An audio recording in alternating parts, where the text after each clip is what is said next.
Hi ඔයාටත් එක තක්කලි ගහකින් තක්කලි ගස් ගොඩක් හදාගන්න ඕනද? එහෙනම් මේක තමා ලේසිම සහ ඉක්මන්ම විදිය.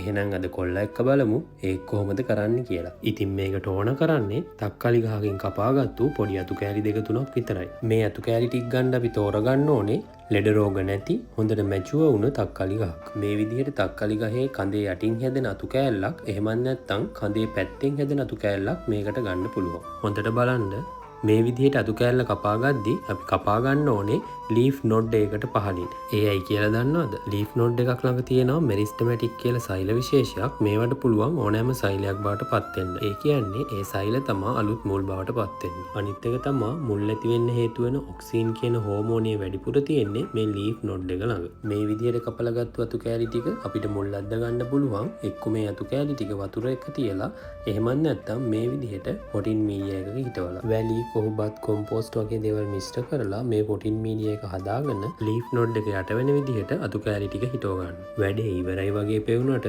තාම ඉවර නෑ. අතු කෑලි ටික හිටව ගත්තට පස්සේ උඩින් තියෙන පොඩි කොළ දෙක තුනක් ඉතුරු කරලා පහළ තියෙන ලොකු කොළ සේරම කපලා අයින් කරන්න ඕනේ. දන්නවදයි මෙහෙම කරන්න කියලා? මේ කොළ වලින් වතුර වැඩිපුර වාෂ්ප වෙලා අතු කෑලි වේලෙන එක වළක්ව ගන්න තමා මේක කරන්නේ. ඊට පස්සේ තින් පස් ටික තෙත් වෙනකම් වතුර දදා මුල් ටික එනකම් බලන් ඉන්න තමා තියෙන්නේ. බලන්නකො සතියෙන් සතියේ වගේ මුල් හැදිලා තියෙන හැටි.